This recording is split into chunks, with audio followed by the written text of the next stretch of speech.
नमस्कार दोस्तों। कक्षा 12 के राजनीति विज्ञान का ये तृतीय पाठ है। समकालीन विषयों में अमेरिकी प्रभुत्व है। आज इसके हम ऑब्जेक्टिव प्रश्न देखते हैं। पहला प्रश्न है, अमेरिका पूरे विश्व राजनीति पर अपना प्रभुत्व कैसे रखता है? अपने व्यापार के द्वारा, अपनी तकनीक के द्वारा, अपने अंतरिक्ष अनुसंधान के द्वारा और दूसरे देशों को सैन्य और आर्थिक सहयोग देकर। तो इसमें ऑप्शन डी जो है वो सही हो जाएगा कि दूसरे देशों में सैन्य और आर्थिक सहयोग देकर वो इस प्रकार का प्रभुत्व जमाता है। अगला प्रश्न है, यूरोपीय अर्थव्यवस्था को मार्शल योजना क्या थी? अमेरिका ने एक बार मार्शल योजना चलाई थी, तो ये योजना क्या थी? इस योजना का मुख्य उद्देश्य जो था वो था यूरोपीय अर्थव्यवस्था को पुनर्जीवित करना। तो ऑप्शन ए इसमें सही है। अगला प्रश्न है, ओईसी की स्थापना कब हुई थी? ये ऑयल कंपनीज के बारे में है, तो इसकी स्थापना 1948 में हुई थी। अगला, ब्रेग्जिट किस देश से संबंधित है? आपको याद होगा कि ब्रिटेन और यूरोपीय देशों ने एक संगठन बनाया था। उसमें से यूरोप को बाहर निकलना चाहिए या नहीं चाहिए निकलना चाहिए, इंग्लैंड को बाहर निकलना चाहिए या नहीं निकलना चाहिए। ब्रेग्जिट इंग्लैंड में हुआ था कि इंग्लैंड को बाहर निकल जाना चाहिए,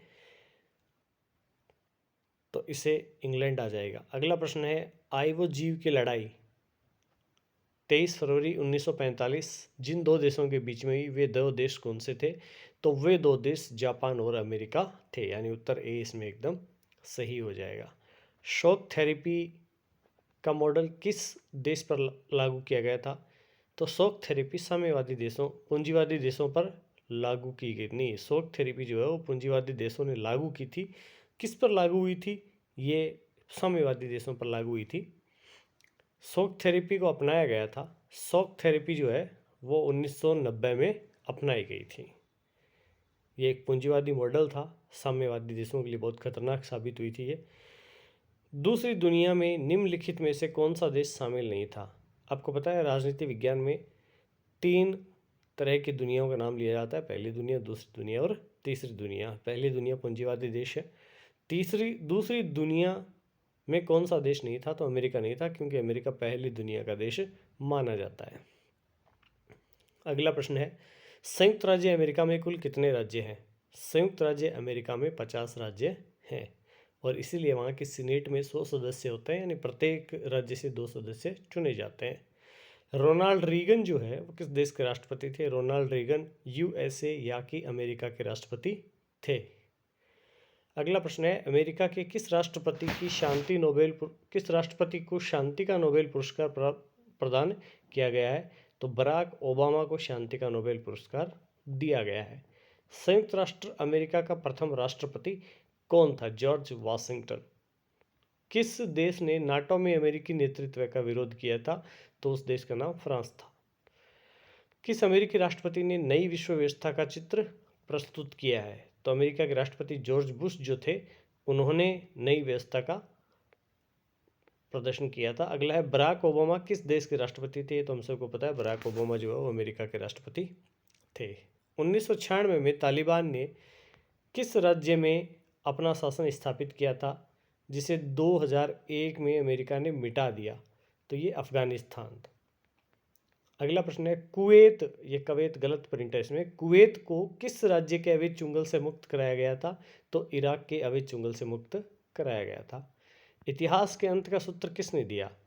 इसे द एंड ऑफ हिस्ट्री भी कहा जाता है। फ्रांसिस फुकुयामा ने इसको दिया था, इतिहास का अंत। उन्होंने साम्यवादी देशों के अंत के बाद एक सूत्र दिया था कि अब जो है वो प्रथम दुनिया यानी पूंजीवादी देश ही रहेंगे, और उन्होंने इसे एक युगांतकारी घटना बताया और कहा कि अब एक इतिहास का युग जो है वो अंत हो चुका है, साम्यवादी इतिहास का अंत हो चुका है। Francis Fukuyama. अगला प्रश्न है 19वां, भारत के किस प्रधानमंत्री ने अमेरिका के साथ असैनिक कार्य हेतु परमाणु समझौते का प्रबल समर्थन किया था? तो इसमें मनमोहन सिंह है। अमेरिका के साथ भारत ने 123 एक समझौता हुआ था, उसे असैनिक समझौता कहा जाता है परमाणु का। एक ध्रुवीय विश्व की स्थिति किस राज्य के एकमात्र प्रभुत्व की परिचायक है? तो ये संयुक्त राज्य अमेरिका के प्रभुत्व की परिचायक मानी जाती है। किस राज्य में मदरसे चल रहे हैं जहां तालिबान को आतंकवाद का शिक्षण व प्रशिक्षण दिया जाता है? ऐसा कौन सा देश है? तो वो पाकिस्तान है। किस देश के साथ संबंध स्थापित करके अमेरिका ने अपनी शक्ति को बहुत बढ़ाया, जिससे एक ध्रुवीयता की प्रवृत्ति उभरी? तो वो चीन है। किस तत्व ने भारत अमेरिकी संबंधों को टूटने के कगार तक पहुंचा दिया था? तो भारत का जो बांग्लादेश युद्ध जो था वो भी एक था, और परमाणु परीक्षण था ये भी था, लेकिन परमाणु परीक्षण से ज़्यादा बांग्लादेश युद्ध जो था उसने भारत और अमेरिका के संबंध एक तरह से टूटने के कगार पे पहुंच गए थे। अमेरिका के वर्ल्ड ट्रेड टावर या वर्ल्ड ट्रेड सेंटर पर अमेरिका आतंकवादियों का हमला कब हुआ था, जिसे हम 9/11 का हमला भी कहते हैं? तो ये 11 सितंबर 2001 को हुआ था। 11 सितंबर 2001 को कौन सी घटना घटी थी? वही प्रश्न रिपीट हुआ है। ये विश्व व्यापार केंद्र पर हमला हुआ था।